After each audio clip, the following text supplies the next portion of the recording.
ฉันคงทำไม่ได้ที่จะไม่ให้เธอเดินจากไปไม่รู้ต้องทำยังไงให้เราเหมือนเดิมถึงแม้จะรักเธอมากเท่าไรแต่ก็รู้ว่าเธอก็คงไม่สนเหตุผลของคนจะไปเธอรู้ดีคงหมดปัญญาจะไปรั้งเธอคืนกลับมาวันเวลาที่สองเราเคยผูกพันจบลงแล้วไม่เหลือแม้เยื่อใยความฝัน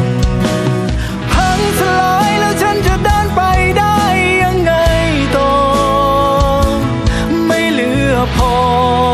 เรี่ยวแรงให้ก้าวเดินต่อไปความเข้มแข็งไม่รู้อยู่ไหนหาไม่เจอปวดใจเหลือเกินเขาอ่อนอย่างนี้